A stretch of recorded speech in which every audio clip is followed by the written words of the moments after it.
নমস্কার, আমি নমিতা। আমার চ্যানেলে সবাইকে স্বাগত। আজকের রেসিপি হবে চানা মশলা। তো এখানে দেখাচ্ছি। এখানে গরম জলটা এই কারণে নিয়েছি, সময় কম, তার জন্য গরম জলে ভিজাচ্ছি। কি হবে আমি জানি না, কত তাড়াতাড়ি ভিজতে পারে। রান্না একটু পরেই করব। গরম জলে ভেজালে কি হবে এটা আমার জানা নেই। চানাটা ভালো মতো ভেজে নিই, কিন্তু আমি চেষ্টা করছি প্রেসার কুকারে ভালো করে সেদ্ধ করার জন্য। তো দেখি কি হয়।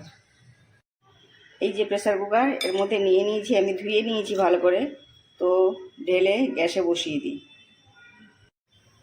একটু নুন দিয়ে দিই, একটু নয়, এর মাপেই আমি নুন দিয়ে দিই। পরে যদি আমার নুন লাগে মশলা কষাতে তাহলে দেবো, না হলে কিন্তু আমি দেবো না। তো এই এতটা পরিমাণে আমি নুন দিয়ে দিলাম। ব্যাস, এবার সিটি পড়তে থাকো। 3-4টে তো সিটি লাগবেই, কেননা যেহেতু চানাটা ভালো করে ভেজে নিই। আমি রান্না করছি, এই মাঝখানে মাঝখানে তুমি যদি কথা বলে আমার মনটাকে বিগড়ে দাও, তাহলে আমি ভালো করে রান্না করবো। তারপরে কি বলবে, নমিতা দি তুমি এটা কি রান্না করেছো। আমি একটু এরকম বলেছি, কিন্তু তুমি বলো তো। আরে যেটা খারাপ করো খারাপটাকে তো খারাপই বলবো, আর যেটা ভালো করো সেটাও তো বলা হয় তোমাকে। ও, তুমি তো প্রশংসা করার জন্য পাগল। যেমন কফিটা খুব সুন্দর বানাও। কফির কথা ভুলতে পারছো না? আবার একবার খাওয়াবো, বাড়ি যাওয়ার আগে একবার খাওয়াবো অবশ্যই। ওই আমার দিদি আছে, ও খাওয়াবে কফি, ওটাতেও বেস্ট। দিদি তুমি আমার কফি একদিন খাইও তো। তোমার কফি নাকি সবাই বলে খুব ভালো, খুব ভালো। ঠিক আছে, শোনো, একটা ব্লেন্ডার করেছি, সেটা হচ্ছে এখানে ব্লাশটা লাগাতে গিয়ে এইখানে মানে উপচে পড়ে গেছে। আমি মানে তুলে দিয়েছি, কিন্তু এটা একটু ভ্যানিশ দিতে হবে। এক্ষুনি? এক্ষুনি নয়, পরে পরে। তাহলে আমার রান্না, চানাটা 5-6টা সিটি মারতে তবে চানাটা হয়েছে ফাইনালি। এই যে সিটিটা আমি খুলে নিয়েছি, জলটাও শুকানোর জন্য আমি ঢাকনাটা খুলে একটুখানি মানে ভিডিওটা বানাবো বলে তার জন্য ঢাকনাটা খুলে নিয়েছি, আর জলটাও শুকিয়ে গেছে। তো আমি এটা এই পাত্রের মধ্যে এখন ঢেলে নেব। বাপরে বাপ! কড়াইতে আলুটা সেদ্ধ করেছিলাম বলে চারিদিকে দেখো একটু দাগ দাগ হয়ে আছে। আর আমি এইটা ফোড়নে দিয়ে দিলাম। এলাচগুলো কিন্তু আমি ফাটিয়ে নিয়েছি, না হলে পুরো আমার মুখ ভর্তি হয়ে যাবে। আর এদিকে আমি এটা আদা রসুনের পেস্ট, এটা পেঁয়াজ, এটা টমেটো, এটা চানা তো দেখিয়েছি, এটা ধনে গুঁড়ো আর লঙ্কা গুঁড়ো, আর এখানে আছে জিরে গুঁড়ো, হলুদ গুঁড়ো আর একটু চাট মশলা। এই পর্যায়ে আমি গ্যাসটা কমিয়ে দিলাম। দিয়ে আদা রসুনের পেস্টটা আমি এতটাই দেব। এতটা আমি একবারে বানিয়ে নিয়েছি, একটু একটু করে মিক্সিতে পেস্ট হয় না, তার জন্য আমি একবারে বানিয়ে নিয়েছি বেশি করে। একটু নেড়ে নিয়েছি। এরপরে আমি এই 1 চামচ পেঁয়াজ বাটাও দিয়ে দেবো, দিয়ে ভালো করে কষিয়ে নেব। একসাথে টমেটোটাও দিয়ে দিই, 3টে জিনিসই একসঙ্গে ভালোভাবে কষানো হয়ে যাবে। টমেটো পেস্টটা আর একটু দেবো আমি, এই 2 চামচ। তো এটাকে ভালো করে না এখন আমি কষিয়ে নেব। এই পর্যায়ে গ্যাসটা কমিয়ে দিয়েছিলাম, এখন আমি বাড়িয়ে নেব। মশলাটা কষানোর কাছেই রান্না, তো ভালো করে আগে কষিয়ে নিই। চানাটা কতটা ভালো সেদ্ধ করেছি দেখো, এই যে দেখতে পাচ্ছ। এই পর্যায়ে আমি কিন্তু গ্যাসটা কমিয়ে রেখেছি, মশলাটা কষানো হয়ে গেছে এগুলো। আর আমি এই মশলাগুলো, বাটির মশলাগুলো দিয়ে দিলাম, দিয়ে ভালো করে আবারও কষিয়ে নেব।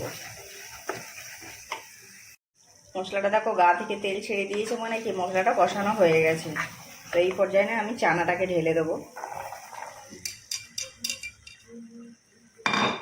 ঢেলে দিয়ে এটাকে ভালো করে মেশাবো। মশলার সঙ্গে চানাটাকে ভালো করে নেড়ে চেড়ে মিশিয়ে নেব। ভালো করে কষিয়ে নিয়েছি আমি, কিন্তু এই পর্যায়ে গ্যাসটাকে বাড়িয়ে দিয়ে তারপরে জলটা দেবো। ব্যাস, আর জল দিতে লাগবে না আমার, এটা হলেই হয়ে যাবে।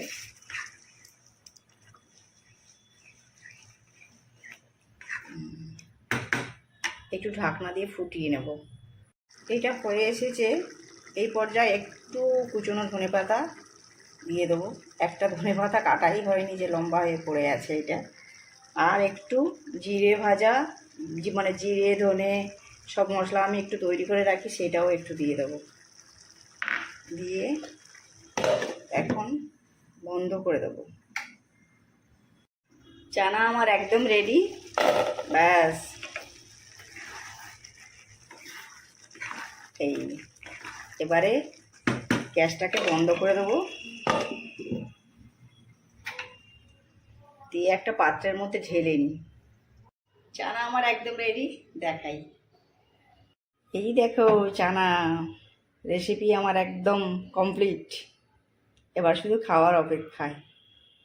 চানার তরকারিটা সত্যি বলছি সেই খেতে হয়েছিল একদম। আমি টেস্ট করেছি আর দিদিও খেয়ে নিয়েছে আলুর পরোটা আর চানার তরকারি। হ্যাঁ, তো সৌম্য এখনও খায়নি, সৌম্যর কাছ থেকে শুনবো সৌম্য কি বলে। হ্যাঁ, অবশ্যই ভালোই বলবি, কেন আমি জানি আমি ভালো রান্না করেছি। এটাই হচ্ছে আমার নিজের প্রতি নিজের খুব ভরসা। সত্যি কথা বলতে কি, আমার একটা রান্না করার শখ। সৌম্যও খেয়ে নেয়, তো সৌম্য আসুক, সৌম্য একটু বেরিয়েছে, আসলে ওকে খেতে দেবো, তো ওর থেকে শুনবো কেমন হয়েছে চানার তরকারি আলুর পরোটা। আসতে দাও। তো দিদির বন্ধু এসেছে, সৌম্যকেও দিয়েছি, বলছি আলুর পরোটাটা আর মানে বিশেষ করে চানাটা কেমন হয়েছে খেয়ে একটু বলো। তুমি বলো। সৌম্য তো ভালোই বলে সব সময়ের জন্য, আমার রান্নার তারিফ করে। না, এটা সত্যি কথা, এটা সত্যি কথা, খুব ভালো রান্না করেছো। আরে ভালো, আরে আমি জানি আমার নিজের প্রতি নিজের ভরসা আছে, খুব ভালো। খাও এবার। খুব ভালো হয়েছে, সত্যি বলছো? সত্যি খুব ভালো আমি হয়েছে। আরেকটু দিই। আরে বাট একটু আমি ফুচকা খেয়েছিলাম বলে আমি খেতে পারছি না। হ্যাঁ, সৌম্য বাইরে গেছিল তো তার জন্য খেতে পারেনি বেচারা, কিন্তু খাবে। খুব ভালো হয়েছে। কিন্তু এটা জানো তো, পরোটাটা বানিয়েছি যে একদম তেল ছাড়া, মানে ও খেতে পারে না বলে। আমি কিন্তু দিদির বন্ধুর জন্য বানিয়েছি, বাটার দিয়ে বানিয়েছি, সত্যি কথা বলছি। আর যেটা মেখেছিলাম ময়ন দেওয়া, সেইটা। হেসে হেসে যাচ্ছে। এটা বানানোর আগে কত কিছু দেখেছো বলো? হ্যাঁ, বলো বলো বলো। না না না, খুব ভালো হয়েছে। না না, বাটারের দিদির বন্ধু এসেছিল, ও একটু লজ্জা পায়, তার জন্য বেশি কথা বলেনি, উঠে গিয়ে সাইডে দাঁড়িয়েছিল। যাই হোক, তো আজকের অনেকগুলো রান্না হয়েছে, অনেকগুলো যে কি বলবো। এবার না একটু শুতে ইচ্ছে করছে। এখন জানো কটা বাজে? রাত্রি 12:30। আজকের অনেকগুলো রান্না হয়েছে, আবার বলছি দেখো, কথা আমার আবার মনেও থাকে না, তো সেই কারণে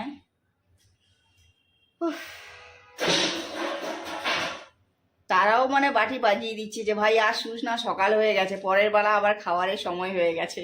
এই হচ্ছে কথা।